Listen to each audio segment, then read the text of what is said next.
ምናልባት የአማራ ህዝብ እንግዲህ እሱ እጅ ከሰጠ በኋላ ካገዛዙ ጋራ አብሮ ይሰራ የነበረ ግለሰብ መሆኑን በተለያዩ ሚዲያዎች እኛም ሰምተናል።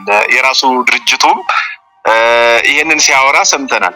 ስለዚህ የአማራ ህዝብ እፎይ ካለ እፎይ ሊል የሚችለው ከዚህ በሁለት ቢላ እየቆረጠ ይበላ ከነበረ ግለሰብ መገላገሉ ሊሆን ይችላል። ግለሰቡ በነበረው የሁለት ዓመት ቆይታ እዚህ በፋኖ የትግል ሜዳ ላይ ምናልባት ከሱ ጠባይ ቀድሞ ከነበረው ጠባይ ጋራ አብሮ የሚሄድ አልመሰለኝም፣ ደግሞም አይደለም። ያንን መቆጣጠር የሚችል አቅም ይጠይቃል። ስለዚህ ግለሰቡ የነበረው የቀድሞ የከተማ ጠባይ ያንን የፈቀደለት አልመሰለኝም።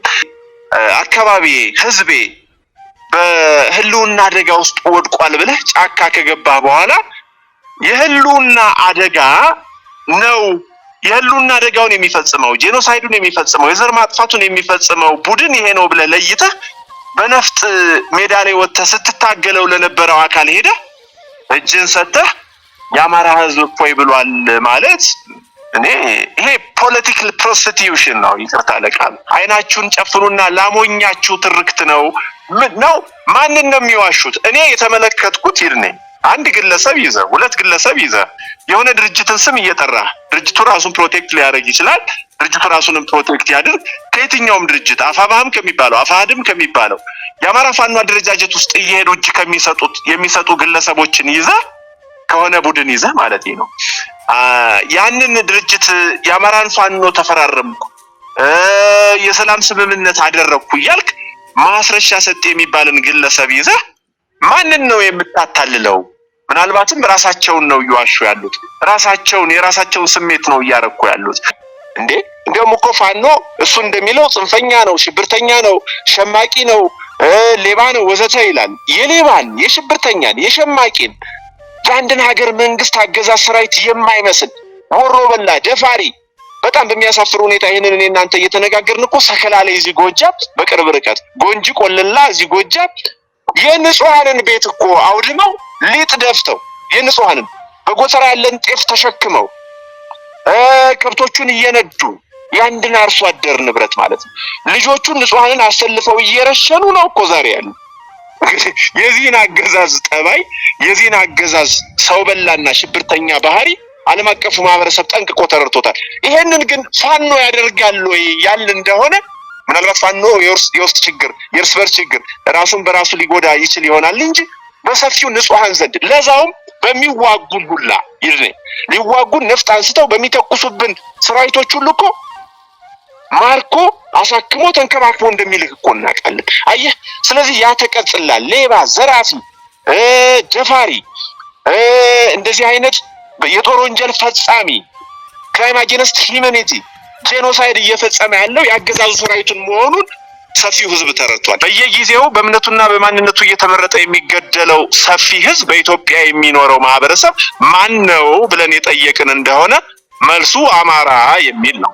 ስለዚህ የአማራ ብሔር የአማራ ነገድ አባላት የዚህ ጥቃት ሰለባ በተለይም ያገዛዙ ስቴት ስፖንሰርድ በሆነ መልኩ ጄኖሳይድ፣ ኤትኒክ ክሊንሲንግ እና ሌሎች የሰብአዊ መብት ጥሰት እንዲሁም ደግሞ አሁን የጦር ወንጀል ሁላ የሚፈጸምበት ማህበረሰብ አማራው ነው ብለን ከለየን እኛ ደግሞ የዚህ ጥቃቱ ሰለባ ነን የህልውና አደጋ ውስጥ የገባ ነው እኛ ነን ብለን ካልን አሁን መልሱ የሚሆነው ራሱን የሚከላከለው ይሄ ማህበረሰብ ነው ማለት ነው። ይሄ ህዝብ ነው ማለት ነው። የዚህ ትግል ባለቤቱ ራሱ አማራው ከሆነ ተለይቶ የሚገደለው የህልውና አደጋ ውስጥም ያለው ይሄው የአማራ ህዝብ ከሆነ የአማራ ፋኖ ትግል ለአማራ ህዝብ ስጋት ሊሆን አይችልም። ምንድነው የሚሆነው? ተስፋ ነው። ተስፋነቱ ከአማራ ህዝብ አልፎ ለሰፊው ኢትዮጵያ እንደሆነ እሙን ነው።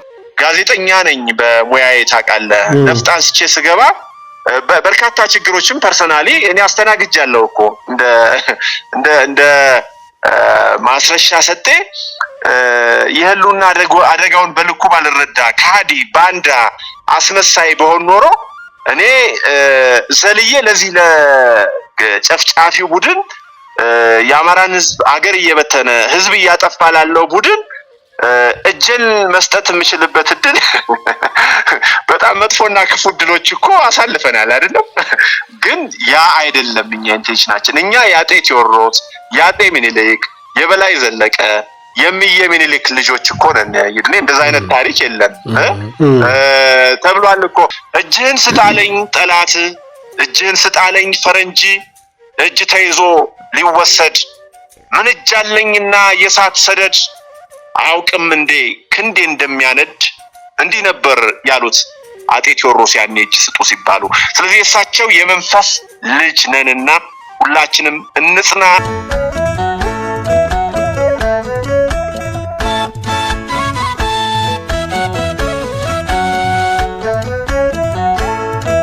ጤና ይስጥልን አድማጭ ተመልካቾቻችን፣ የነጋሪ ቲቪ ስለ ሀገር መሰናዶ ተመልካቾቻችን፣ ዛሬም በልዩ ዝግጅት የፋኖ ትግልና የመንግስት ምርኮኞች በተሰኘ ርዕሰ ጉዳይ ከፋኖ ጋዜጠኛ ወግደረስ ጤናው ጋር ቆይታ እናደርጋለን። እስከ መሰናዶ ፍጻሜ ድረስ አብራችሁ እንድትቆዩ የምጋብዛችሁ እኔ ሂድነቃቸው ከበደ ነኝ።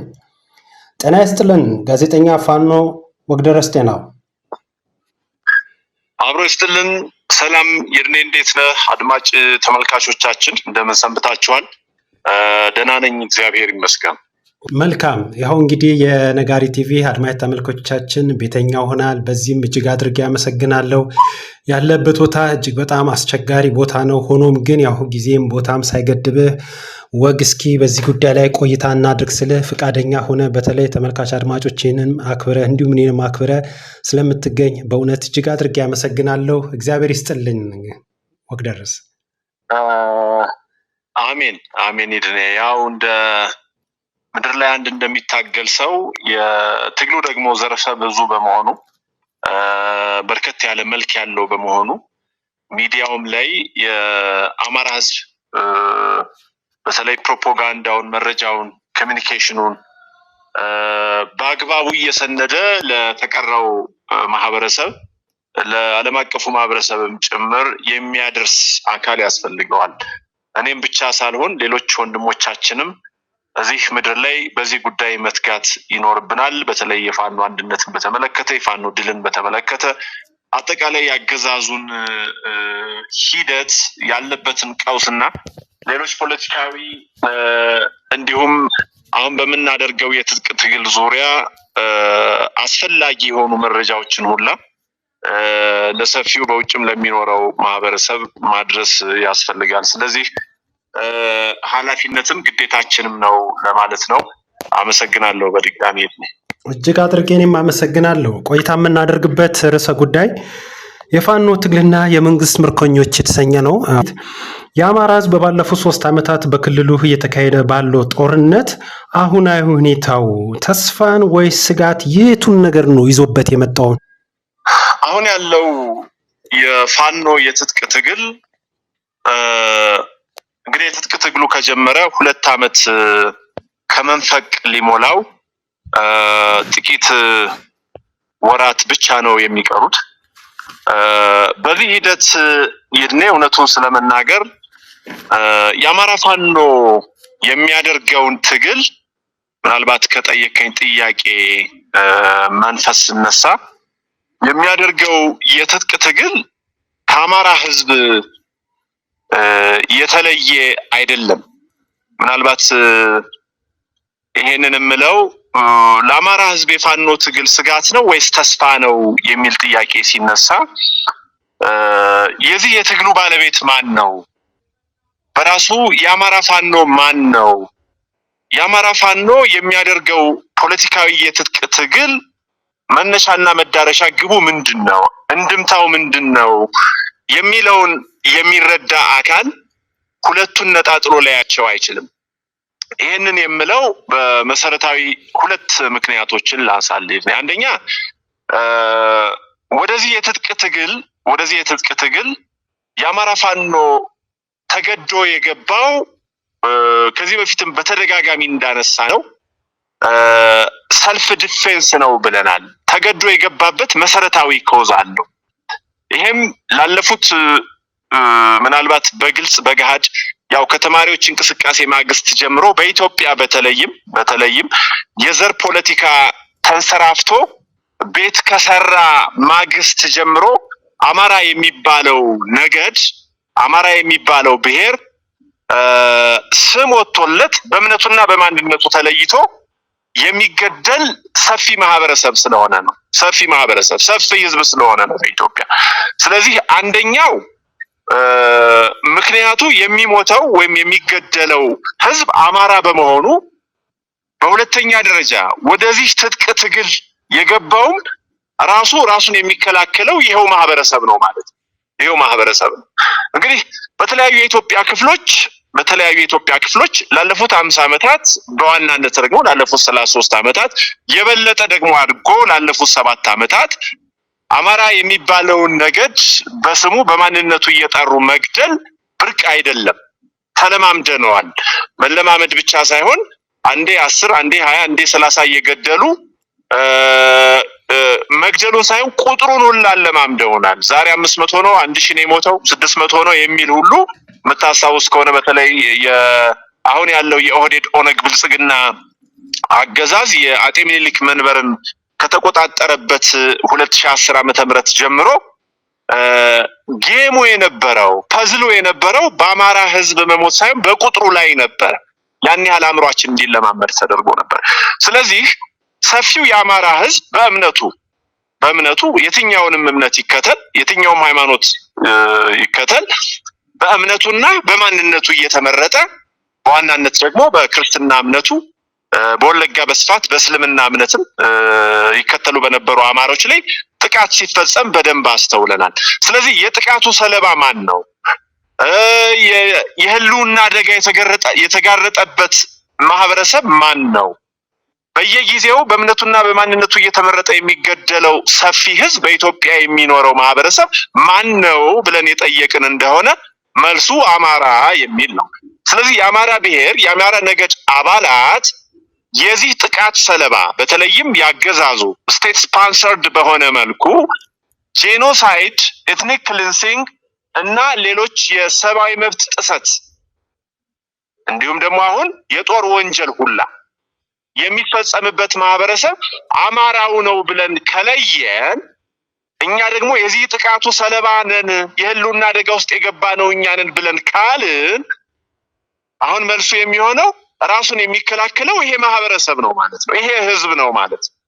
ስለዚህ የአማራ ፋኖ ወደ ትጥቅ ትግል ሲገባ ህዝባዊ መልክ ይዞ ነው የተነሳው። ራሱ ነው። በነገራችን ላይ በወለጋ በመተከል በተለያዩ የሀገሪቱ ክፍሎች የሚደረግበትን ጭፍጨፋ አብይ አህመድ በቀጥታ ፋኖን ትጥቅ አስፈታለሁ፣ የአማራን ህዝብ ትጥቅ አስፈታለሁ እና ሌሎች ምክንያቶችን ሁላ በመደርደር እንደምታስታውሰው ከ2015 በዋናነት ጥር ወር ጀምሮ መጋቢት ወር ጀምሮ በስፋት ከሌሎች ቀጠናዎች ከሌሎች አማራን ከሚገድልበት ቀጠና ወጥቶ ወዴት መጣ? ወደ አጽመ ርስቶቹ መጣ፣ ወደ ጠቅላይ ግዛቶቹ መጣ። ስለዚህ ያኔ የአማራው ህዝብ ምንድነው ማድረግ ያለበት?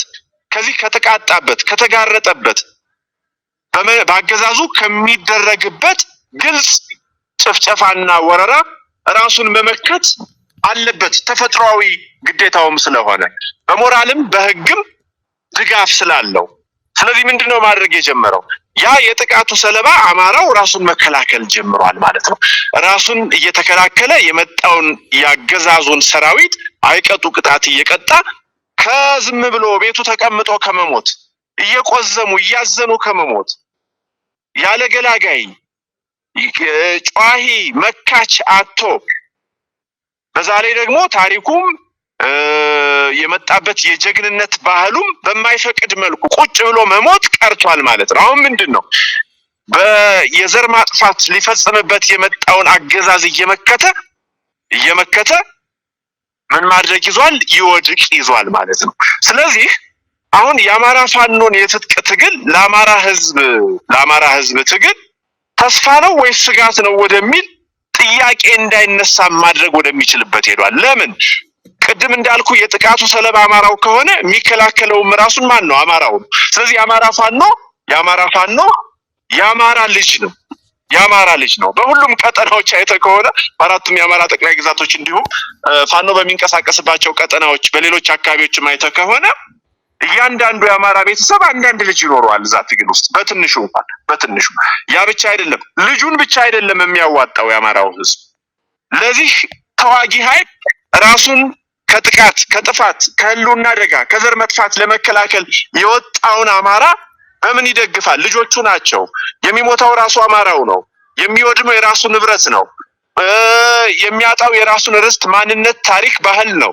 ስለዚህ አማራው ምን ማድረግ ጀምሯል? ከልጆቹ ጋር በመሆን ከዚህ ወራሪ አገዛዝ በጋራ ትጥቅ በመሆን ስንቅ በመሆን መረጃ በመሆን ድጋፍ በመሆን በአጠቃላይ የሽምቅ ውጊያም ይሁን በአንድ ሀገር ውስጥ ዜጎች ራሳቸውን ለመከላከል ካገዛዙም ይሁን ከሌሎች ቡድኖች ጋራ የትጥቅ ትግል በሚያደርጉበት ወቅት የሚያስፈልገውን ግብአት ሁላ በመስጠት አማራው ራሱን መከላከል ጀምሯል ማለት ነው። ስለዚህ የዚህ ትግል ባለቤቱ በመነሻ ላይ እንዳነሳውልህ ራሱ አማራው ከሆነ ተለይቶ የሚገደለው የህልውና አደጋ ውስጥም ያለው ይሄው የአማራ ህዝብ ከሆነ የአማራ ፋኖ ትግል ለአማራ ህዝብ ስጋት ሊሆን አይችልም።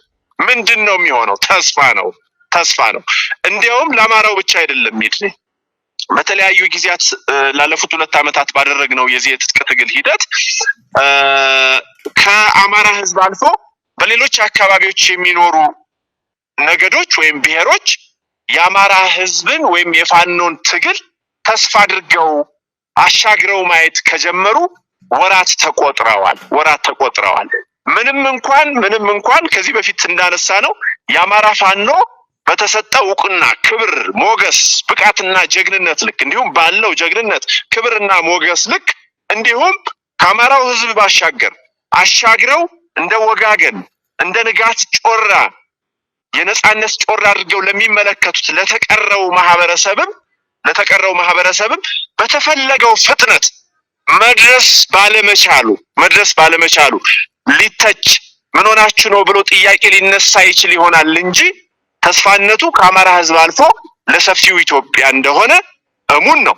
ይሄንን ደግሞ በአዲስ አበባም በድሬዳዋም በሰሜን በምዕራብ በደቡብና በምስራቅ እንዲሁ በመካከለኛ ኢትዮጵያ የሚኖረው ማህበረሰብ በተለይ ላለፉት 1 ዓመት እንደ ብርቅ ልጅ እንደ አዲስ እንደተወለደ ህፃን በስስት በጉጉት ነበረ የሚመለከቱት ወይም የሚያዩት የአማራ ፋኖን ትግል። አሁንም ያለ ምንም ጥያቄ የለውም። ነገር ግን ውስጥ መስራት ያለብንን ስራ መስራት ባለመቻላችን አንደኛ በፈለጉን ፍጥነት መድረስ አልቻለም።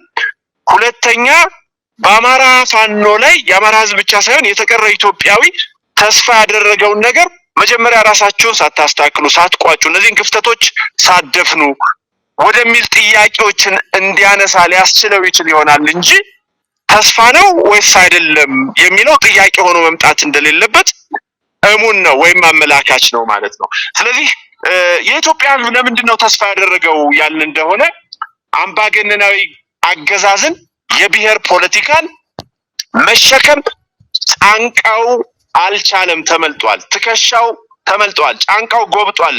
ይድኔ ላለፉት 30 ዓመታት በብሔር ፖለቲካ በዘር ፖለቲካ የኢትዮጵያ ህዝብ የደረሰበትን ችግር በውል ይለያል፣ ያውቃል። የችግሩ ሰለባ ይሄው ሰፊው ህዝብ ነው ከአማራው ባሻገር። ዛሬም የአብይ አህመድ አገዛዝ ምን ሆኗል?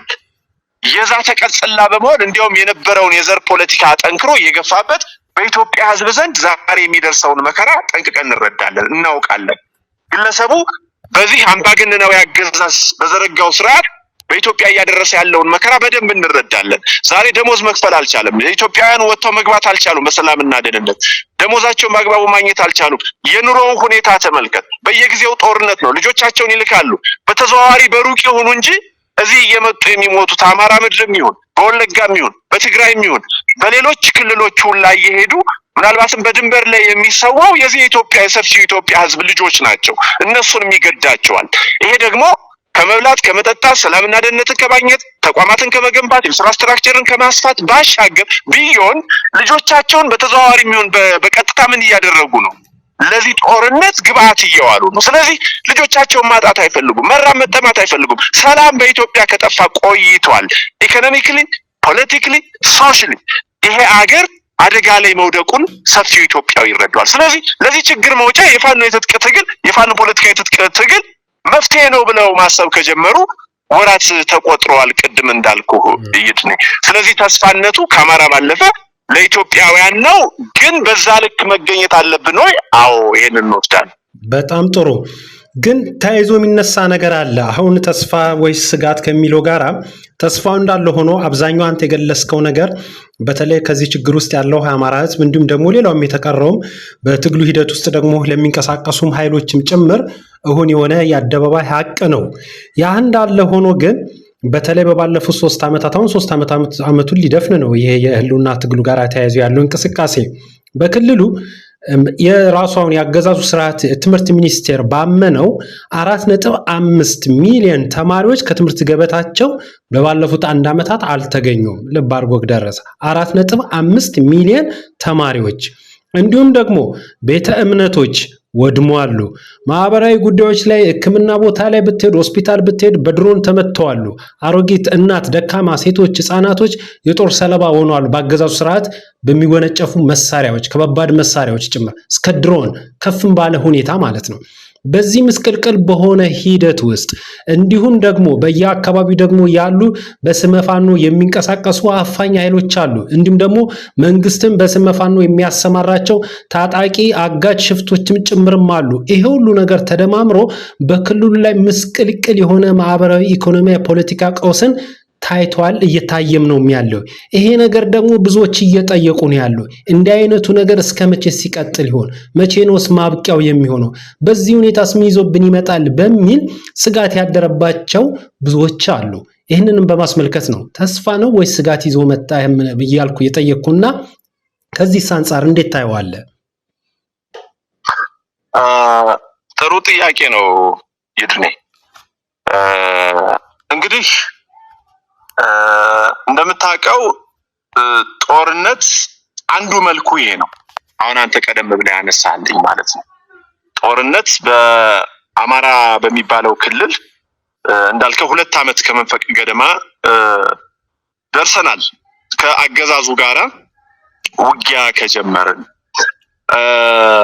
መታወቅ ያለበት ምናልባት የዓለም አቀፉ ማህበረሰብም በደንብ ሊያጤነው የሚገባው አንተም ቀደም ብለህ አንዳንድ ራሱ የትምህርት ሚኒስቴርም ከዛ ባሻገር ደግሞ የዓለም አቀፍ ሚዲያዎች በተለይ እነ ቢቢሲን፣ ዘ ጋርዲያን ከሰሞኑ ያወጡትን ዘገባዎችን የሰብአዊ መብት ተሟጋች ድርጅቶች የሚያወጧቸው መረጃዎችን ተንተርሰን ስንመለከት ይሄ እንግዲህ የተፈጸሙት የሚለው ለምሳሌ ቢቢሲን አይተ ከሆነ 2500 የሚሆኑ 2600 የሚሆኑ ከእድሜያቸው ምናልባትም ከ5 እስከ 65 ዓመት ድረስ የሆኑ ሴቶች በአገዛዙ ወታደሮች ተደፍረዋል ይላል ያወጣው መረጃ። እንግዲህ ቢቢሲ ዓለም አቀፍ ተቋም ነው፣ ሚዲያ ተቋም ነው። መረጃውን ያወጣው ጥናት አደረኩ ብሎ ከ43 በላይ ሆስፒታሎችን በመጠየቅ በወሰደው ጥናት ነው። ይሄ እንዲያውም በግልጽ የወጣ ቁጥር ነው። ከዚህ ባሻገር ዘጋርዲያን ያወጣውንም ሌሎች የዚህ ያገዛዙ ሰራዊት በንጹሃን ላይ የሚያደርሰውን እልቂት እንደዚሁ ገልጿል። አልጀዚራ ላይም ሌሎች የሚዲያ ተቋማትም ስናይ የተባበሩት መንግስታት ድርጅት ሪፖርቶችንም ጨምሮ ስናይ በቁጥርና በመረጃ አስደግፈው የሚያወጧቸውን ለምሳሌ የሴቶችን መደፈር፣ የሚራበውን በዚህ በጦርነቱ ምክንያት በረሃብ ውስጥ ያለውን የአማራን ህዝብ፣ በስደት ውስጥ ያለውን የአማራ ህዝብ፣ ከዚህ በተጨማሪ ደግሞ በአገዛዙ የቡድንና የአየር ኃይል ድሮንን ጨምሮ ማለት ነው የሚጨፈጨፈውን ንጹሃን ቁጥር በማስረጃ አስደግፈው አውጥተዋል እነዚህ ተቋማት። እዚህ ላይ ማስተዋል ያለብን ይድኔ ቅድም በመነሻዬ ላይ ልገልጽልህ እንደሞከርኩት የጦርነት መልኩ አንዱ ይሄ ነው ስልህ ጦርነት መውደም ነው፣ መሞት ነው፣ መጨፍጨፍ ነው፣ መገዳደል ነው፣ ሀብት ንብረትን ያወድማል፣ አካልን ያጎላል፣ ኢኮኖሚን ይጎዳል፣ ሀገርን ያጎሳቁላል። ምንም ጥያቄ የለውም። እናትን ከልጅ ይለያል፣ ባልን ከሚስት ይለያል። ይሄ የተጠና ነው። ልጆችን ከአባት ከእናቶቻቸው ይለያል። ልጆችን ያለ ወላጅ ያለ አሳዳጊ ያስቀራል። ሀገርን ኢኮኖሚክሊ ያቆረቁዛል። ምንም ጥያቄ የለውም። ነገር ግን እዚህ ላይ የአማራ ፋኖ ትግል ለአማራ ህዝብ ከስጋት ሊሆን ይችል የነበረው ቀደም ብለህ ያነሳቸው በቁጥር አስደግፈ እኔም በቁጥር አስደግፌ የዓለም አቀፉ ማህበረሰብ ወይም ተቋማት ወይም የሚዲያ ተቋማት ያወጡትን ስናይ ግን በዝርዝር በማን የተፈጸሙ ናቸው? በአገዛዙ ሰራዊት የተፈጸመ ነው። በአገዛዙ ሰራዊት የተፈጸመ ነው። አሁን በአገዛዙ ሰራዊት ሲፈጸም ይሄ ጉዳይ ምንድነው? ወር ክራይም ነው ማለት የጦር ወንጀል። በማን የተፈጸመ የጦር ወንጀል? በአገዛዙ ቅጥረኛ ሰራዊት የተፈጸመ የጦር ወንጀል ነው። ይህንን የዓለም አቀፉ ማህበረሰብ የሰብአዊ መብት ተቋማት በልኩ ተረድተዋል ማለት ነው። ስለዚህ በጦርነት ወቅት ይሄ እንደሚፈጸም ይሄ አደጋ ሊደርስ እንደሚችል አስቀድመን ብንረዳም ቅሉ ዝም ብለህ ደግሞ ቁጭ ብለህ ከመሞት ይልቅ እንግዲህ ጦርነት እያደረግህ ቅድም እንዳልኩ ሀብት ንብረት አይጎዳም፣ ልጆች ከወላጅ አይለዩም፣ ሚስት ከባል አይለይም፣ እናት አባት አይለያይም፣ አይጠፋፋም፣ ወይም ደግሞ በንጹሃን ላይ በሴቶች በልጃገረዶቻችን ላይ በታሪካችን ላይ ጠባሳዎች አይወድቁም የሚለውን እንደ ፋኖ ሳናውቅ ቀርተን አይደለም። በጦርነት ውስጥ ያለፉት የዓለም የጦርነት ታሪክ የሚነግረን ያንን ነው። ነገር ግን ይሄ ጉዳት ኢንቴንሽናሊ ደሊበሬትሊ ኖዊንግሊ በማን ነው እየተፈጸመ ያለው እንደሆነ በአገዛዙ ሰራዊት ነው። ግን የከፋ ሊሆን ይችል የነበረው ይድኔ እንዳልከው ተማሪዎች ዛሬ በትምህርት ገበታቸው ላይ እየተገኙ አይደለም። ቢገኙም በአገዛዙ የድሮን አረር ጥይት ትምህርት ቤታቸው ወንበሮቻቸው ተጎድተዋል፣ ነትበዋል። ተማሪዎቻችንም ላይ ያሲቃጣ አይተናል። ህፃናት አረጋንም በድሮን ሲያልቁ አይተናል። ይሄንን እያየ ህፃን ልጅ በዚህ ጦርነት ወቅት ሄዶ እንደማይማር እናምናለን። ነገር ግን አገዛዙ የነበረው ህልም መረዳት ያለብን የዚህ የኦሮሞማ የአብይ አህመድ አገዛዝ ትልቁ ስዕል አማራ የሚባልን ማህበረሰብ እንደ ህዝብ ማጥፋት ነው። ይሄንን ስንል ምናልባት ዝም ብለን ለፖለቲካል ኮሬክሽን አይደለም ይድኔ።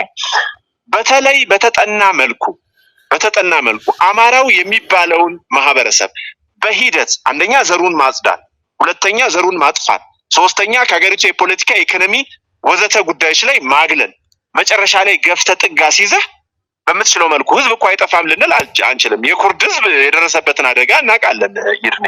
የኩርድ ህዝብ እኮ በኢራቅ በሳዳም የሆነውን እናውቃለን። ከዛ ባሻገር ጁሾች በአዶልፍ ሂትለር ምን እንደሆኑ 6 ሚሊዮን ህዝብ እኮ እንደ ሳሙና እንደቀለጠ እናውቃለን ሁላችንም። ርቀን ሳንሄድ በዚህ በአፍሪካም በተደረጉ የዘር ጭፍጨፋዎች በሩዋንዳ፣ በዚህ በዳርፉር፣ በሱዳን በአልበሽር በኩል የተፈጸሙ የዘር ጭፍጨፋዎችን ስናይ ህዝብን አደጋ ላይ ሊጥሉ የሚችሉ ዘርን ሊያጠፋ የሚችሉ የዛ ህዝብ መገለጫ የሆኑ እንደ ባህል፣ ቋንቋ፣ እምነቱን መጨረሻ ላይ ደግሞ ማንነቱን ሊያጠፋ እንደሚችል እኮ የዓለም ያለፉ የጄኖሳይድ እና የኤትኒክ ክሊንሲንግ ታሪኮች ነግረውናል፣ እናውቃለን። ስለዚህ አማራ የሚባለውም ላለፉት 78 ዓመታት በይበልጥ የተጋረጠበት አደጋ በቀጣይ ገፍቶ ማጥፋት ውስጥ ሊከተው እንደሚችል እምነት ነበረ፣ እናምናለን፣ እናውቃለን። ስለዚህ ምንድነው ያደረግነው?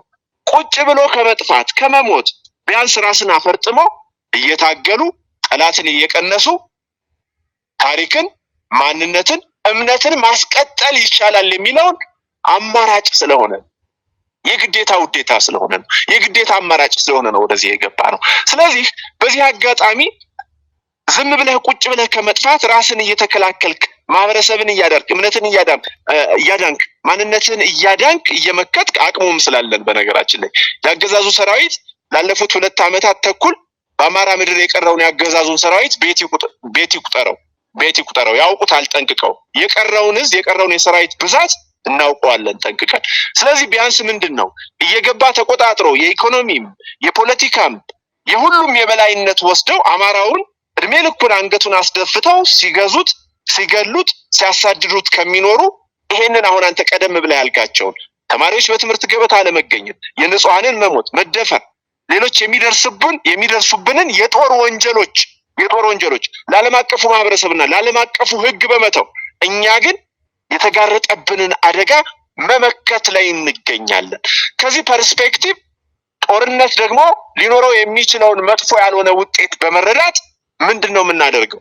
ከጀመርነው ራስን የመከላከል ጉዞ ወደ ኋላ ሊያደርገን የማይችል መሆኑን ማወቅ አለባቸው እነዚህ ጉዳዮችን። በዚህ አጋጣሚ ግን የዓለም አቀፉ ማህበረሰብ ያወጣቸውን መረጃና ማስረጃዎችን ይዞ የጦር ወንጀል አገዛዙ እየፈጸመ እንደሆነ አቅመ ቢስ እንደሆነ እንደውም እኮ ፋኖ እሱ እንደሚለው ጽንፈኛ ነው፣ ሽብርተኛ ነው፣ ሸማቂ ነው፣ ሌባ ነው ወዘተ ይላል። የሌባን፣ የሽብርተኛን፣ የሸማቂን የአንድን ሀገር መንግስት አገዛዝ ሰራዊት የማይመስል ወሮ በላ ደፋሪ በጣም በሚያሳፍር ሁኔታ ይሄንን እኔ እናንተ እየተነጋገርን እኮ ሰከላ ላይ እዚህ ጎጃም በቅርብ ርቀት ጎንጂ ቆለላ እዚህ ጎጃም የንጹሃንን ቤት እኮ አውድመው ሊጥ ደፍተው የንጹሃንን በጎተራ ያለን ጤፍ ተሸክመው ከብቶቹን እየነዱ ያንድን አርሶ አደር ንብረት ማለት ነው ልጆቹን ንጹሃንን አሰልፈው እየረሸኑ ነው እኮ ዛሬ ያሉ። የዚህን አገዛዝ ጠባይ የዚህን አገዛዝ ሰው በላና ሽብርተኛ ባህሪ ዓለም አቀፉ ማህበረሰብ ጠንቅቆ ተረድቶታል። ይሄንን ግን ፋኖ ያደርጋል ወይ ያል እንደሆነ ምናልባት ፋኖ የውስጥ ችግር የእርስ በርስ ችግር ራሱን በራሱ ሊጎዳ ይችል ይሆናል እንጂ በሰፊው ንጹሃን ዘንድ ለዛውም በሚዋጉን ሁላ ሊዋጉን ነፍጥ አንስተው በሚተኩሱብን ሰራዊቶች ሁሉ እኮ ማርኮ አሰክሞ ተንከባክቦ እንደሚልክ እኮ እናውቃለን። አየህ፣ ስለዚህ ያ ተቀጽላል ሌባ፣ ዘራፊ፣ ደፋሪ እንደዚህ አይነት የጦር ወንጀል ፈጻሚ ክራይም አጌንስት ሂዩማኒቲ ጄኖሳይድ እየፈጸመ ያለው ያገዛዙ ሰራዊቱን መሆኑን ሰፊው ህዝብ ተረድቷል። ይሄንን አውቀው ደግሞ አስፈላጊውን ማዕቀብ፣ የመሳሪያ ማዕቀብ፣ የኢኮኖሚ ማዕቀብ፣ ሌሎች ማዕቀቦችን በአስቸኳይ ዓለም አቀፉ ማህበረሰብ በመጣል ይሄንን ንጹሃን መታደግ ከፈለጉ ከሚያወጡት ሪፖርት ባሻገር መታደግ ከፈለጉ ያንን ማድረግ ነው ሊኖርባቸው የሚገባው። ስለዚህ ይሄን በዚህ መልኩ ነው ማነሳው። እጅግ አድርጌ አመሰግናለሁ ለሰጠህ ማብራሪያ። ወደ ሌላው ጥያቄ ላምራ። እንግዲህ ከሰሞኑ ለአገዛዙ ስርዓት ምርኮኛ የሚሆኑ የፋኖ ታጣቂዎችን በተመለከተ በሰፊው የመንግስት የመገናኛ ብዙሃን እየተነገረ ያለ ነገር አለ። ከዚህ ጋር ተያይዞ የአማራ ፋኖ ህዝባዊ ድርጅት አፋድ የውጭ ጉዳይ መምሪያ ኃላፊ የነበረው ካፒቴን ማስረሻ ሰጤ በመንግስት ጋራ የሰላም ድርድር ተቋጨ፣ ስምምነቱን በመፈረማችን ህዝቡ እፎይ ብሏል በማለት በመንግስት የመገናኛ ብዙሃን መግለጫ ሰጥቷል። ከሰሞኑ ይሄንን በሰፊው እየተሰራጨ ነው የሚገኘው በአገዛዙ ስርዓት ልሳኖች በኩል። አሁን ካፒቴን ማስረሻ ሰጤ እንዳለው የአማራ ህዝብ እፎይ ብሏል እንዴ? ማስረሻ ሰጤ ለመንግስት እጅ ከሰጠ በኋላ ምናልባት የአማራ ህዝብ እንግዲህ እሱ እጅ ከሰጠ በኋላ ካገዛዙ ጋራ አብሮ ይሰራ የነበረ ግለሰብ መሆኑን በተለያዩ ሚዲያዎች እኛም ሰምተናል። የራሱ ድርጅቱም ይሄንን ሲያወራ ሰምተናል። ስለዚህ የአማራ ህዝብ እፎይ ካለ እፎይ ሊል የሚችለው ከዚህ በሁለት ቢላ እየቆረጠ ይበላ ከነበረ ግለሰብ መገላገሉ ሊሆን ይችላል። አንደኛው እሱ ነው። ሁለተኛው የአማራ ህዝብ እፎይ ሊል የሚችለው ይሄንን ካልን ዘንዳ ራሱ ግለሰቡም እንግዲህ እንደምታውቀው እዚህ የጦር ሜዳ ላይ የውጊያ ሜዳ ላይ በተለይ ከተማ የለመደ ሰው ይድኔ አስቀድሞ ትግሉ ሊያስከፍል የሚችለውን ውድ የህይወት ዋጋ፣ የአካል መጉደል፣ መራብን፣ መጠማትን ያ የምናቀውን ከተማ ላይ የምናቀውን ይድኔ ድሎት፣ ምቾት፣ እንደፈለገ መውጣት መግባት ብዙ ነገርን ነው የሚያሳጣው። በተለይ ስጋዊ ፍላጎት ለስጋዊ ፍላጎት ላደሩ ለወደቁ ለዚህ ለሆዳቸው ብልጭልጭ ለሆነው ነገር ለስጋቸው ላደሩ ግለሰቦችም ይሁን ቡድኖች እውነት ለመናገር ጦርነትና የጦርነት ሜዳ ምቹ አይደለም። ይሄ እሙን ነው። ይሄ ምንም ፋክት ነው፣ ልንቀይረው የማንችለው ፋክት ነው። ለምን መራብ አለ፣ መጠማት አለ፣ መታረዝ አለ፣ መቁሰል አለ። ከመቁሰልም ባሻገር በፀሐይ በብርድ ባሩር ወዘተ የሚደርስብህ መከራ አለ። ይሄን ሁሉ ግን ስትሰበስበው ደግሞ ያንን ክፉን ልትመልስ የማትችለውን ውድ ህይወት ዋጋም ደግሞ ያስከፍላል። ስለዚህ ግለሰቡ በነበረው የ2 ዓመት ቆይታ እዚህ በፋኖ የትግል ሜዳ ላይ ምናልባት ከሱ ጠባይ ቀድሞ ከነበረው ጠባይ ጋራ አብሮ የሚሄድ አልመሰለኝም። ደግሞም አይደለም ጦር ሜዳ ላይ ስትመጣ ሁሉ ነገርን አውልቀ ነው ጥለህ የምትመጣው። ሰልፍለስ መሆን አለብህ። ከዚህ በፊት እንዳልኩት ራስን መጣል አለብህ። ይድኔ ከነዚህ ቁሳዊ ከሆኑ ነገሮች ሁሉ ነገርህን መጣል መቻል አለብህ። ሆድህን መተው አለብህ።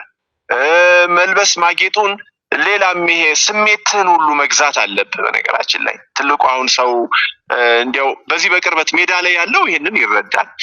ነገር ግን ፍጹም የሆነው ተፈጥሯዊ ስሜትህን እንኳን ተፈጥሯዊ ስሜትህን መቆጣጠር የሚያስችል ወሲባዊ ስሜትህን ሁላ ባይዘው ግልጽ ስለሆነ ነው።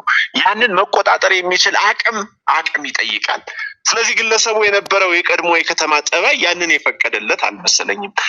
ሌላው እንቅስቃሴ በምታደርግበት ወቅት እንግዲህ በውጊያ ቀጠናዎች ስትዘዋወር ከውጊያ ቀጠና ምራቅ ብለህ ስትዘዋወር ያገዛዙ ድሮኖች አሉ፣ የቡድን መሳሪያው አለ፣ ይሄ ከባድ መሳሪያዎች አሉ በርቀት የሚወነጨፉ ጥቃት የሚፈጽሙ።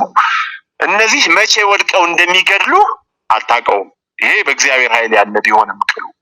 ስለዚህ ግለሰቡ እንግዲህ እፎይ ያለው ከዚህ ስጋት፣ ከዚህ ድንጋጤ፣ ከዚህ ፍራቻ መቼ ነው በድሮን የምሞተው? መቼ ነው በቡድን መሳሪያ የሚገሉኝ? ወድቆ የሚመታኝ? ጦርነት እንኳን ላይገባ ይችላል።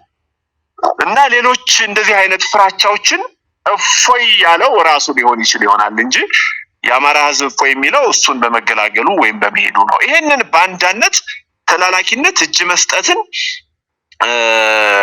የቆየ ታሪካችን እንደው ቆየት ብል በመካከለኛው የሚሆን በዘመናዊ የቀደምት ኢትዮጵያ ታሪክንም ስናነብ በአማራ ነገድ ወይም ብሔር አባላት ውስጥ ያሉ ከዛም ከፍ ሲል ኢትዮጵያውያን እጅ የማሰጠት ምርኮኛን የመያዝ ካልሆነ በስተቀረ ባንዳን መምራት ለባንዳ ለጠላት ለዛውም ደግሞ የህልውና አደጋ ቅድም እንዳልኩ የወለዱኝ ማንነቴ፣ እምነቴ፣ አካባቢ፣ ህዝቤ በህልውና አደጋ ውስጥ ወድቋል ብለህ ጫካ ከገባህ በኋላ የህልውና አደጋ ነው የህልውና አደጋውን የሚፈጽመው ጄኖሳይዱን የሚፈጽመው የዘር ማጥፋቱን የሚፈጽመው ቡድን ይሄ ነው ብለህ ለይተህ በነፍጥ ሜዳ ላይ ወጥተህ ስትታገለው ለነበረው አካል ሄደህ እጅን ሰጥተህ የአማራ ህዝብ እፎይ ብሏል ማለት እኔ ይሄ ፖለቲካል ፕሮስቲቲዩሽን ነው። ይቅርታ ለቃሉ እኔ ከዛ የተለየ ነው ብዬ አላስብም። እንደዚህ አይነት የፖለቲካ ግልሙትናና ቅድም የተጠቀምኩት አይነት ቃል ነው ሊሆን የፖለቲካ እንደው ከዛ የተለየ ነው ብዬ አላስብም። አንድ ግለሰብ ወስደ እየተፈራረምክ እኔ ይቺ ሀገር በነገራችን ላይ በማን እንደምንመራ ክሊርሊ ምን አይነት የፖለቲካ አሁን ይሄ ፕሮፓጋንዳ ነው? ፖለቲካ እየሰሩ ነው ወይስ አይኔን ግንባር ያድርገው ነው ወይስ ህዝቡን አይናችሁን ጨፍኑና ላሞኛችሁ ትርክት ነው? ማንን ነው የሚዋሹት? እኔ የተመለከትኩት ይልኔ አንድ ግለሰብ ይዘ ሁለት ግለሰብ ይዘ የሆነ ድርጅትን ስም እየጠራ ድርጅቱ ራሱን ፕሮቴክት ሊያደርግ ይችላል። ድርጅቱ ራሱንም ፕሮቴክት ያድርግ። ከየትኛውም ድርጅት አፋባህም ከሚባለው አፋሃድም ከሚባለው የአማራ ፋኖ አደረጃጀት ውስጥ እየሄዱ እጅ የሚሰጡ ግለሰቦችን ይዘ ከሆነ ቡድን ይዘ ማለት ነው ያንን ድርጅት የአማራን ፋኖ ተፈራረምኩ የሰላም ስምምነት አደረግኩ እያልክ ማስረሻ ሰጥ የሚባልን ግለሰብ ይዘ ማንን ነው የምታታልለው? ምናልባትም ራሳቸውን ነው እየዋሹ ያሉት። የራሳቸውን ስሜት ነው እያረኩ ያሉት። ራሳቸውን ነው እያጭበረበሩ ያሉት። እኔ እንደዛ ነው የምረዳው። ከዛ በተረፈ ግን we weren't born yesterday እኮ አሁን ትላንት የተወለድን ሰዎች ሞኞች፣ ጨቅላዎች እናታችን አንቀልባ ላይ ያለን እኮ የኢትዮጵያን ህዝብ እንዴት ነው የሚንቁት? በነገራችን ላይ የአማራን ህዝብስ ምን አይነት ምልከታ ቢኖራቸው ነው ይሄንን ሰፊውን አሁን ያለውን ወጣት እንዴት ቢረዱት ቢገነዘቡት ነው በዚህ ደረጃ ወደ ማጭበርበር ይሄዱት? በዚህ ደረጃ አይናችሁን ጨፍኑና እናሞኛችሁ አይናችሁን ግንባር ያርገው የሚል የውሸት ለፈፋ ውስጥ የገቡት እኔ ያሳዝነኛል። ሀገር በእነዚህ ሰዎች እጅ መውደቁ እውነቴን ነው የምልህ የትኛውም የፖለቲካ ፍላጎት የትኛውም የስልጣን ፍላጎት የትኛውንም ያህል ሆድህ ቢሰፋ እንኳን ከሀገር እኮ ሊበልጥ አይገባም። ይሄ ከያዝከው የውሸት ይሄ ፖለቲካዊ ፍላጎት ምንድነው? ቁሳዊና ግለሰባዊ አምልኮ እኮ ሊበልጥ አይገባም ነበር ሰው ብትሆን ኖሮ። እነዚህ ሰዎች ግን ሰው አይመስሉኝም፣ ይቅርታና ዞሮ ዞሮ ግን እነዚህ ግለሰቦችን እንግዲህ በሁለት መልክ ከፍለን ማየት እንችላለን። አንደኛ አገዛዙ ያሰማራቸው ኢንቴንሽናሊ የአገዛዙ ፕሮፓጋንዳ በፋኖ ውስጥ ገብተው የሚሰሩ ፋኖን የሚከፋፍሉ ለአገዛዙ መረጃ የሚሆኑ በጦርነትም በፖለቲካ ያስተላለፉ የሚሆን እንዲሁም አማራዊ አንድነት ድርጅታዊ አንድነት እንዳይመጣ እንቅፋት የሚፈጥሩ የፋኖ አመራሮች የሉም ማለት አይደለም። አይተናል። ዛሬም ሊኖሩ ይችላሉ። ነገም ባይዘው እጃቸውን አወጥተው ከአገዛዙ ጋራ ስራቸውን ሲጨርሱ ሄደው ሊቀላቀሉ የሚችሉ ግለሰቦች፣ ቡድኖች፣ አመራር ነኝ ባዮች ወዘተ ሊኖሩ ይችላሉ። ስለዚህ ማመን ያለብን እኛም አስቀድመን እንዲያውም አንዱ በመጽሐፍ ያጽኖት ሰጥቼ የሚያነሳሁት ይሄንን ነው። መልከ ብዙ ናቸው። አንደኛ እዚህ ቅድም ያነሳውን ህዝቡን በማማረር ከአማራ ህዝብ ኖርም፣ ባህል፣ እሴት፣ ልማድ፣ ወግ ወጥተው ከአማራ ህዝብ እምነት ወጥተው በመዝረፍ፣ በመድፈር፣ በማገት ሌላ አሰቃቂ የሰብአዊ ድርጊቶችን በመፈጸም የፋኖን የሐቀኛውን ፋኖ ተልዕኮ ይሄ ነው ለማስባል የሚጥሩ ይሄንን ደግሞ መልክ ተሸክመው ባገዛዙ የገቡ አሉ። ባይዘው ወይ እንደዛ ብለን ነው መለየት የምንችለው። ለምን መሰለ? ባገዛዙ እንደገቡ እርግጠኛ የምንሆነው ይድኔ ዝም ብለን ይሄንንም ለፖለቲካል ኮሬክትነስ ወይም ፋኖን የሌለውን ስም ለመስጠት ሳይሆን እነዚህ ሰዎች ያንን ድርጊት ከፈጸሙ በኋላ በጽናት በትግሉ አታገኛቸውም። ወይም ፋኖ የነዚህን ሰዎች እኩይ ተግባር ለይቶ ወደ እርምጃ ሊገባ ሲል በቀጥታ ይሄንን ድርጊት እንዲፈጽሙ ወደ ላካቸው አገዛዝ ወይም ቡድን ሲቀላቀሉ ታያቸዋል። ከፋኖ አመራሮች ጀምረ ማለት ነው። ይሄ በደል ቢደርስባቸው ከአማራ ሴት ፋኖ ከባህል ከፋኖ ሴት ከፋኖ የውጊያ ባህልና ዘልማድ ወጥተው ይሄንን እኩይ ተግባር የሚፈጽሙ አካላትን ደግሞ ፋኖ ሊቀጣ ሲነሳ ቅድም እንዳልኩ ምሽግ የሚያደርጉት በቀጥታ ወዴት ነው የሚሄዱት? ወደ አገዛዙ ነው የሚሄዱት። ስለዚህ እነዚህ ሰዎች አስቀድመውም ያንን ተግባር እንዲፈጽሙ የተላኩ ናቸው የሚል ጥብቅ ማስረጃ ወይም ድምዳሜ ላይ መድረስ እንችላለን ማለት ነው። ስለዚህ ዛሬም አሉ፣ ነገም ይቀጥላሉ። ይሄ በትግል ታሪክ በዓለም የትግል ታሪክ ባንዳን አሰርጎ ማስገባት፣ የጠላትን አሰላለፍ ማየት፣ የውጊያ ብቃት ማየት፣ እንደገና ደግሞ የጠላትን የትጥቅ አቅም መሰለል፣ የጠላትን ተዋጊዎችን አመራሮችን ማደናገር፣ ሰራዊቱን ማደናገር፣ ማስከዳት፣ ምናልባትም እርምጃ መውሰድ፣ እንደገና የቡድን መሳሪያም አስተኳሽ መሆን ሰርገ በመግባት በስተመጨረሻ ሁሉ ሳይነቃብህ ከቀረና ወይም ደግሞ ከተነቃ ደግሞ በቀጥታ እጅን ለላካ አካል መስጠት። ይሄ በትግል ታሪክ ውስጥ በተለይ በጦርነት ታሪክ ውስጥ ያለ ነው። ምንም የዓለምን የጦርነት ታሪኮችን ገልበጥ አድርጎ ማንበብ በቂ ነው ለዚህ። ዞሮ ዞሮ ግን ይሄ ጉዳት ያደርሳል ላያደርስም ያለ እንደሆነ ተልዕኮ ይዘው በመጡ ሰዎች መሄድ ጉዳት የሚደርስበት የጸና ከሆነ ዓላማውን ያወቀ ከሆነ የጉሪላ ፋይቲንግ የነጻነት ትግል መዳረሻና መነሻ ግብ ሊያስከፍል የሚችለውን ዋጋ በትጥቅ ትግል በፋኖ ብቻ ሳይሆን በዓለም የፖለቲካ ትጥቅ ትግልና በነጻነት የትጥቅ ትግል ወቅት ሊገጥም የሚችለውን ውጣ ውረድ ሊያጋጥም የሚችለውን አደጋ በሰራዊቱ በአመራሩ ወዘተ የተረዳ ሰው ወይም የተረዳ ሰራዊትና ድርጅት በእንደነዚህ አይነት ግለሰቦች መሄድ ጉዳት ያገኘዋል ብዬ አላስብም። በተለይ ደግሞ ፐብሊክ ፊገር ሆነ ቆይተህ እርግጥ ነው ስታስመስል ቆይተህ በመሄድህ ያ አረዳድ የሌላቸው የውጊያ ልምድ የሌላቸው የነጻነት ትግልን ታሪካዊ መነሻ መዳረሻ ምናልባትም ውስንነት የግንዛቤ ውስንነት ያለብን አካላት ደግሞ ልንደናገጥ እንችላለን፣ ልንፈራ እንችላለን። ድርጅታችን የተናደ ፋኖ የጠፋ ወዘተ ሊመስለን ይችላል። ያ ግን አይደለም። ስለዚህ ምንድነው ድርጅቶች የፋኖ አደረጃጀቶችን የሚመሩ አመራሮች፣ የፖለቲካ ሰዎች፣ ወታደራዊ አዛዦች በተዋረድ ይሄ ጉዳይ ሊያጋጥም እንደሚችል የግንዛቤ ማስጨበጫ መድረኮችን በመፍጠር ከእንደዛ አይነት አደጋ ሰራዊቱንም አመራሩንም ትግሉንም መጠበቅ ይኖርባቸዋል የሚል ምልከታ ነው ያለኝ። በጣም ጥሩ። የሰላም ድርድሩ ተቋይቶ ስምምነት በመፈራረማችን ህዝቡ እፎይ ብሏል። እንግዲህ ይሄ ከሆነ ዘንዳ ለፕሮፓጋንዳ መሆኑ ከእውነት የራቀ ስለመሆኑ እንዲሁም ደግሞ መሬት ላይ ያለውን ሀቅ መሰረት ያደረገ ስላለመሆኑ ብዙ አስረጅ ነገር የሚፈልግ ነገር አይደለም። ምክንያቱም አሁን ራሱ አንተ ራሱ በጦርነት በትግል ውስጥ ነው ያለው። እኔ እናንተ እንኳን ይህን ቃለ መጠይቅ ስናደርግ ቅድም ራሱ በቃለ መጠይቃችን ወቅት የገለጽከውም አንድ አካባቢ ነበር፣ ስሙን ዘነጋሁት። እዛ አካባቢ ራሱ ጦርነት ባገዛው ስርዓት ጦርነት ከፍቶ ህዝቡን እያሰቃየ ነው ያለበት ሁኔታ በአማራ ርስተ ግዛት በአራቱም አቅጣጫ ላይ መንግስት ባሰማራው የመንግስት ጦረኞች ጦር እየተካሄደ ነው ያለው። ክልሉ መጀመሪያ ጥያቄ ላይ እኮ ብየዋለሁ እኮ እስካሁን በሚካሄደው ነገር ለህዝቡ ምን ስጋትስ ተስፋስ ይዞ መጣ ስንል እኮ አሁን ላይ ክልሉ ምን እየገጠመው እንዳለ እናውቃለን፣ እናያለን። ስለዚህ ፍጹም ከእውነት የራቀ ነው። ሆኖም ግን ይህንን ሲል እጅግ ከእውነት ስለመራቁ ብዙ አስረጂ ነገር አለ። ቢያንስ እንኳን በሱ ባለው ነገር እንነጋገር ከተባለ የሰላም ድርድሩ ተቋይቶ ልብ አድርገው ደረስ የሰላም ድርድሩ ተቋይቶ ስምምነቱን በመፈራረማችን ህዝቡ እፎይ ብሏል። በዚህ ወቅት እንደዚህ አይነት ስምምነት ከተደረገና ድርድር ተደርጎ አጠቃላይ ነገሩ ካፒቴን ማስረሻ ሰጤ እንዳለው ተቋይቶ ከሆነ በዚህን ሰዓት በአማራ በአራቱም ክልል እየተዋጋ ከመንግስት ጋር ሞት እምቢ ብሎ የሚዋጋ ኃይል አለ። ህዝብ ቁም ስቅል ውስጥ ነው ያለው።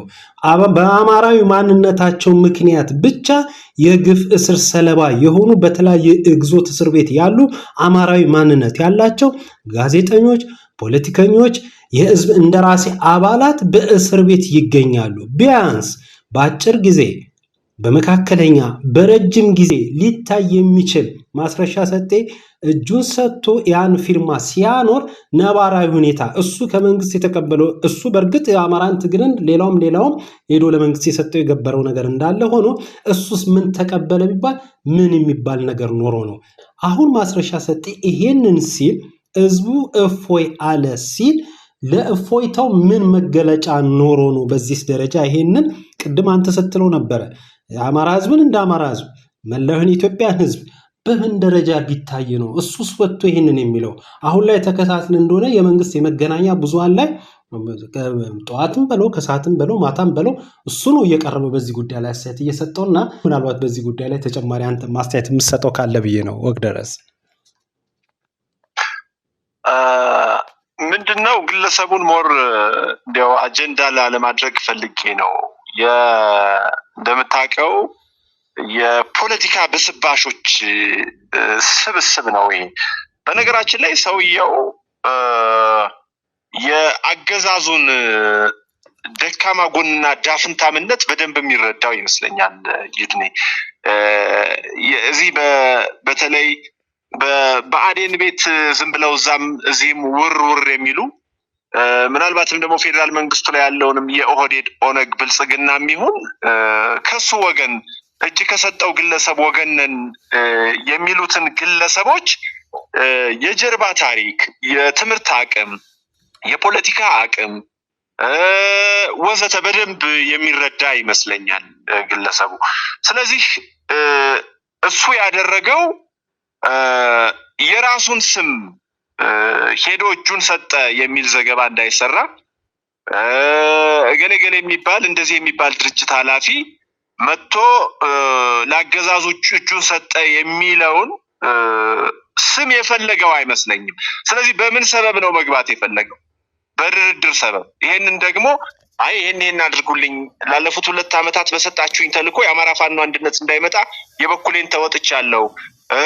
በጎጃም በሌሎች ቀጠናዎችም ይሄንን በተለይ ፋኖን የመከፋፈሉን ስራ ስሰራ ቆይቻለሁ። ህይወቴን አደጋ ላይ ጥዬ ዛሬም ከዛ ምልጬ ነው የመጣሁት። ስለዚህ ቢያንስ ለሰራሁት ስራ ኒሻን ሌላ ወታደራዊ ክብርና ማድረግ ባይገባኝም ቅሉ ቢያንስ እጁን ሰጠ መባል እንኳን አልፈልግም። ስለዚህ በድርድር ሰበብ አስገቡኝ ያለን የሚመስለኝ። ይሄንን ደግሞ አለቆቹ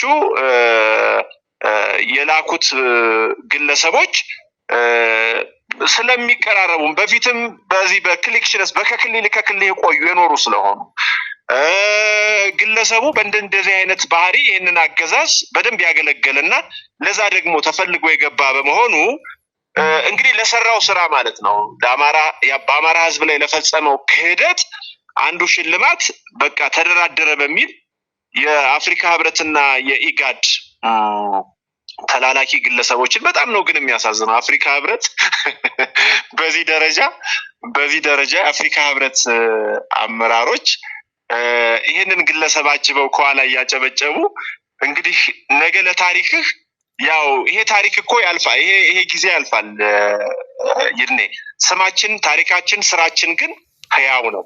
ያኔ የዚህ ሰውዬ ስራ ተጽፎ ይቀጥላል አይደለም? ታሪክ ይሆናል፣ ፊልም ይሆናል፣ መጽሐፍ ይሆናል። ነገ ልጆቻችንም ይማሩበታል በእኛ ታሪክ። በነገራችን ላይ ይሄ ትልቅ የታሪክ መታጠፊያ ላይ ነው ያለ ነው። የፋኖን የትጥቅ ትግል እንቅስቃሴ ነገ በታሪክ ትምህርትም ተካቶ የትምህርት ፖሊሲ ውስጥ ተካቶ በታሪክ ትምህርት ልጆቻችን ይማሩታል እኮ፣ የልጅ ልጆቻችን ይማሩታል። ያኔ እንግዲህ ለዛ ስራው ተከትቦ ሲወጣ ክህደቱ አይ በድርድር ሰበብ የገባ ነው የሚል ቢያንስ ታሪክን እንዳያበላሽ፣ ስምህን እንዳያበላሽ መከታኑ ነው ያሉት ነው የሚመስለኝ። እሱም ይሄን ተጠቅሞ የገባ ነው የሚመስለኝ። ከዛ በዘለለ ግን ቀደም ብለህ እንዳነሳኸው ይዞት ሊገባ የሚችለው ሰራዊት የለውም፣ ግለሰቡ አልነበረውም። ይሄ ኦቢየስ ነው። ቅድም እንዳልከው ምርኮ መመላለስ፣ ሌላም እንግዲህ አንድ ድርጅት እንደ ድርጅት የሰላም ስምምነት ሲያደርግ፣ የሰላም ድርድር ሲያደርግ ትጥቅ ማስፈታት አለ። እሱም በሱ በኩል ደግሞ የሚፈልጋቸው ሰጥቶ መቀበል ነው። ሰጥቶ መቀበል ነገር አላየንም። ግለሰቡ ሁሌ ሚዲያ ላይ እየወጣ ከሚነግረን አሉሽና ቧልት ከሚነግረን ከሚታየው የደነገጠ ተስፋ የቆረጠ ፊቱ በስተቀር ሊጨበጥ ሊዳሰስ የሚችል ነገር የለም። ፋኖም ዛሬ በጥሩ ቁመናው ላይ ነው ያለው። ጥሩ ትጥቅ አለው፣ ጥሩ ብቃት አለው። ልጆቹ በጥሩ ቁመና ላይ ነው ያሉት። ምናልባትም እስካሁንም እንደዚህ ያለካካን ከጠላት ጋራ በሩቅ ፋኖን ተስፋ የሚያደርጉት ሁሉ እንዲለኩን፣ እንዲመዝኑን፣ ትከሻ ለትከሻ አገዛዙም አቅም ያለው እንዲመስል ያደረግነው የራሳችን ድርጅታዊ አንድነት ፈጥረን ወደ ተፈለገው ግብ ወደምንፈልገው ግብ በአስቸኳይ መሄድ ባለመቻላችን ካልሆነ በስተቀር በአራቱም የአማራ አጽመ ርስቶች ባለኝ መረጃ መሰረት እንደ ጎጃም ደግሞ በቀጠናውም ስለምገኝ በጎጃም ተራሮች መንደሮች ስር ያለውን ሰንደቅ ዓላማውን በግንባሩ አስሮ በአብይ አህመድ ቅጥረኛ ሰራዊት ጆሮ ጥይት ሲልክ የሚውለውን ሰራዊትማ ከኔ በላይ ምስክር የለም። አውቀዋለሁ ቁመናውን፣ አቅሙን፣ ብቃቱን። ይሄንን ስል ደግሞ እንዳልኩ በእኛም ዘንዳ ድርጅታዊ አንድነት ለመፍጠር ችግሮች የሉም እያልኩ አይደለም። እናውቀዋለን። የውስጥ ችግር ነው፣ በውስጥ ይፈታል። ስለዚህ ሰራዊቱ በሙሉ ቁመናው ነው፣ አቅሙ ነው ያለው። አሁንም የነጻነት ትግሉ ይቀጥላል። በእንደዚህ አይነት ቅጥረኛና ካዲ ባንዳ ግለሰቦች እንቅስቃሴ ወይም ማደናገሪያ ንግግሮች ተስፋ የሚቆርጥ የህልውና ታጋይ ያለ ብዬ በእኔ በኩል አላነሳም። እንዳልከው እኔ እንዲያውም እኮ የጋዜጠኛ ነኝ በሙያዬ ታውቃለህ። ነፍጥ አንስቼ ስገባ በርካታ ችግሮችም ፐርሰናሊ እኔ አስተናግጃለሁ እኮ እንደ ማስረሻ ሰጤ የህልውና አደጋውን በልኩ ባልረዳ ከሃዲ ባንዳ አስመሳይ በሆን ኖሮ እኔ ዘልዬ ለዚህ ለጨፍጫፊው ቡድን የአማራን ህዝብ አገር እየበተነ ህዝብ እያጠፋ ላለው ቡድን እጅን መስጠት የምችልበት እድል በጣም መጥፎና ክፉ እድሎች እኮ አሳልፈናል አይደለም። ግን ያ አይደለም እኛ ኢንቴንሽናችን። እኛ የአጤ ቴዎድሮስ፣ የአጤ ምኒልክ፣ የበላይ ዘለቀ፣ የሚየ ምኒልክ ልጆች እኮ ነን። ይድኔ እንደዛ አይነት ታሪክ የለም ተብሏል እኮ። ገደልን እንዳይሉ ሞተው አገኟቸው፣ ማረክን እንዳይሉ ሰው የለ በጃቸው፣ ምን ይሉ እንግሊዞች ሲገቡ ሀገራቸው የተባለው እኮ ያኔ አጤ ቴዎድሮስ ለእንግሊዝ መድፈኞች እጅ አልሰጥም ብለው ነው። እኔ አማራ ነኝ፣ ኢትዮጵያዊ ነኝ፣ የሀገሬን እምነቴን፣ ባህሌን፣ ቋንቋዬን ሊደፍር የመጣን ወራሪ ኃይል እጄን ሰጥቼ አላስነካም ያሉን እኮ አጤ ቴዎድሮስ ናቸው። እኛ ደግሞ የአጤ ቴዎድሮስ የመንፈስ ልጆች ነን። የሌሎች ጀግና መሪዎቻችን ነገስታቶቻችን ያስተማሩን፣ ያሳዩን፣ የዘከሩን ታሪካቸውን በደማቅ ቀለም ተከትሞ የምናየው እኮ ይድኔ እኛ የነዛ የጀግኖች የልጅ ልጅ የመንፈስ ልጆቻቸው ነን። ለዛውም ሰፈር ለሰፈር እየተርመጠመጠ ሊጥ ለሚደፋ ሰራዊት እንዴ ሀገርን፣ ዳር ድንበርን፣ ባህልን ሰንደቅ ዓላማን ለሚያስደፍር እርምጥምጥ የ60 ዓመት አዛውንት ለሚደፍር የአብይ አህመድ አገዛዝ ሰራዊት እና ሀገር ሊያጠፋ ባህል፣ ቋንቋ፣ እምነትን ሊያጠፋ እንዲያውም ደግሞ ማንነትን አማራ የሚባልን ነገር ሊያጠፋ ለመጣ ግለሰብና ቡድን ለአብይ አህመድ የትኛው ሞራሌ ነው? የትኛው ታሪኬ ነው? የት የለመድኩት የማውቀው ነው ይድኔ ሄጄን የምሰጠው? ይሄማ ሊሆን አይችልም። እና አጤ ቴዎድሮስም ያንን ያሉን እጅህን ስጣለኝ ጠላት፣ እጅህን ስጣለኝ ፈረንጂ፣ እጅ ተይዞ ሊወሰድ ምን እጃለኝና የሳት ሰደድ፣ አያውቅም እንዴ ክንዴ እንደሚያነድ። እንዲህ ነበር ያሉት አጤ ቴዎድሮስ ያኔ እጅ ስጡ ሲባሉ። ስለዚህ እዚህ ላይ ይሄ ማስተዋል ያለብን ይሄ ቀላል ዝም ብሎ ተረቱን ንግግሩን ለማለት ፈልጌ አይደለም። አማራው የሳት ሰደድ ነው ክንዱ። ይሄንን ደግሞ ላለፉት 2 ዓመታት አይተናል ራሳችንን በመከላከል ለዛውም የቡድን መሳሪያ ሳንይዝ ይድኔ ለዛውም በነፍስ ወከፍ መሳሪያ ብቻ የአብይ አህመድን ሞርተር እንዴ የአብይ አህመድን ድሮን የአብይ አህመድን ዙ 23 የአብይ አህመድን ታንክና መድፍ ያርበደበደ ትውልድ እኮ ነው ያለው። ስለዚህ አጤ ቴዎድሮስ የነገሩን የምናውቀው ማንነታችን ታሪካችን ያ ነው። ዛሬም ያለው ትውልድ የዛ የመንፈስ ልጅ ነው። ስለዚህ እኛ ክንዳችን ልንሰጥ የምንችለው አካል የለም እና በዚህ ልክ ብንረዳው መልካም ነው።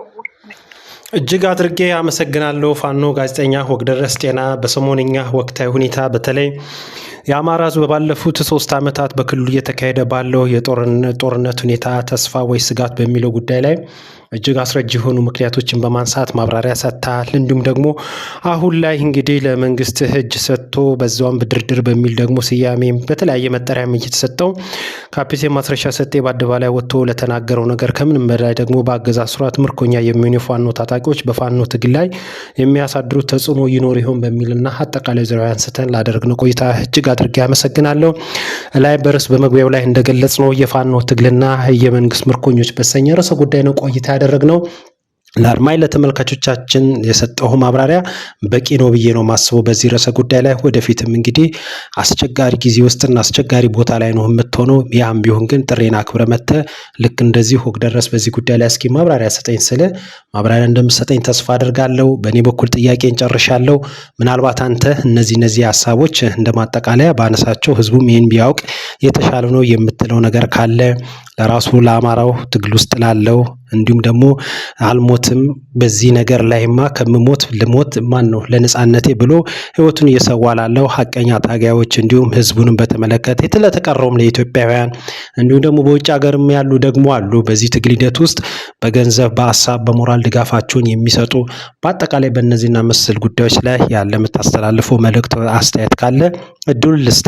ፋኖ ጋዜጠኛ ወግደረስ ጤናው። እሺ እግዚአብሔር ይስጥልኝ ይድኔ። ማስተላልፈው መልእክት እንጽና ነው። በተለይ በውጭ ያሉ ከዚህ ከውጊያ ሜዳ ውጭ ያሉ ወገኖቻችን ወንድሞቻችን ይህንን ትግል ደግሞ እንደ ወጋገን እንደ ተስፋ የነጻነት ጮራ ለሚመለከቱት ሌሎች ኢትዮጵያውያን አማሮች ወንድሞቻችን በውጭም በሀገር ውስጥም ላሉት ሁላ እነዚህ በሚያዩዋቸው ማደናገሪያዎች እንዳይደናገሩ በጣም ጽኑ ትግሉን የተረዱ በሳል ምናልባትም እንደኛ ደግሞ ወጥተው ሀሳባቸው እንደዚህ መግለጽ የማይችሉ እድሉን ያላገኙ ማለት ነው ጠንካራ ለምን ጫካ ውለው እንደሚያድሩ ለምንድነው በየዱር በየገደሉ እንዴ መራብን መጠማትን መታረዝን መሰደድን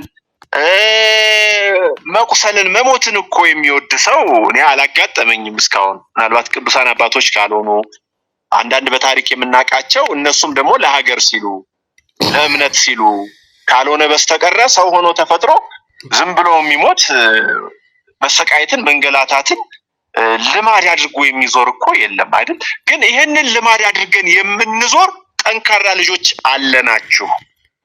በዚህ ልትኮሩ ትግሉን ልትደግፉ ልታግዙ ልታበረታቱ ይገባል። ሌላው አሁን ሚዲያዎች ላይ እናያለን የፋኖ አንድነቶች የፋኖ ድርሻ አንድነት እንዲመጣ ሳይሆን የፋኖ ድርጅታዊ አንድነት እንዲመጣ ሳይሆን በፋኖ ድርጅታዊ አንድነት ሰበብ ምንም ያደርጓሉ እዚህ ግለሰቦችን መከፋፈል ቡድኖችን መከፋፈል የአንደኛው ቡድን ደጋፊ የሌላኛው ነቃፊ እንዴ ምንም ቢሆን እኮ ይድኔ ጫካ ውለን ነው የምናድረው እንዴ ጫካ ውሎ ለሚያድር አማራዊ ወንድምህ ሊታገል ለወጣው ወንድምህ ሌላው ቢቀር እኮ በክፉ ልታነሳው አይገባም። ሌላው ቢቀር ይሄ ማለት ግን ችግር ስፈጥር መገሰጽ፣ አቅጣጫ መስጠት፣ ማስተካከል አይቻልም ማለት አይደለም። ግን የምናስተካክልባቸው የምንገስጽበት እኮ አማራዊ ባህል አለን፣ ለዛ አለን፣ ወግ አለን፣ ልማድ አለን እኮ ይድኔ በመሰዳደብ በመነቃቀፍ በቃ እንደ ሰፈር ጎረምሳ እንደ ሰፈር ጋለሞታ እጃቸውን አፋቸው ላይ ወገባቸው ላይ ጭነው በወረደ ማንነት አማራዊ ለዛን ባህልን ወግን ልማድን በማይገልጽና በማናውቀው ማንነት በእንደዚህ አይነት መሰዳደብና መነቃቀፍ የምንለውጠው የምናመጣው አማራ አንድነት ድርጅታዊ አንድነት የለም። የምንለውጠው ትግል አለመኖሩን አውቀን ከቻልን ትግሉን በሐሳብ በቅንነት እንደግፍ፣ ስንነቅፍም በቅንነት እንንቀፍ፣ የሚስተካከሉ ነገሮች ካሉ በመረጃ በማስረጃ እንሞግት። የትግሉ ባለቤቶች እኛ ነን። ሊካድ የማይችል ነው ይሄ ይርኔ። ባለቤቶች ነን። አጋዦች አሉ፣ አጋሮች አሉ። እነሱ በቀናነት እንዲያግዙ እንዲደግፉ ትግሉ ላይ ተስፋ እንዳይቆረጥ አንድነቱ እንዲመጣ የህልውና ትግል ነው ያዝነው። ራሳችን የማትረፍ ትግል ነው ብለናል እኮ እንዴ። የፖለቲካ የስልጣን ሽሚያ ትግል እኮ አይደለም የያዝነው። ወይ ጥቃቅን የፖለቲካ ጥያቄዎችን አንስተን ነፍጥ አንስተን እነዛን ጥቃቅን ጥያቄዎችን እኮ ለማስመለስ አይደለም ጫካ ውለን የምናድረው። ይሰለቻል፣ ይደክማል። በተመሳሳይ ነገር ሁሌም ይሰለቻል። ህዝቡንም ማክበር ያስፈልጋል እኮ። ስለዚህ አደራ ይህንን በመተው ለአንድነቱ ሁላችንም መትጋት አለብን። በምንሰማቸው በምናያቸው መደናገሪያዎች ተስፋ እንዳንቆርጥ ለሰራዊታችን፣ ለአመራሩ፣ ለድርጅቶቻችን፣ ለተዋጊዎቻችን፣ ለህዝባችን አደራ ማለት እፈልጋለሁ። ሁላችንም እንጽና ለማለት ነው። እግዚአብሔር ይስጥልኝ። በጣም አመሰግናለሁ። መልካም ጋዜጠኛ ፋኖ ወግደረስ ጤናው ስለነበረን ቆይታ እጅግ አድርጌ አመሰግናለሁ።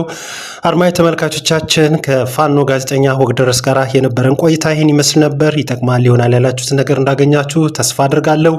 በሌላ መሰናዶ ዳግም እስክንገናኝ ድረስ ሰላም ቆዩን።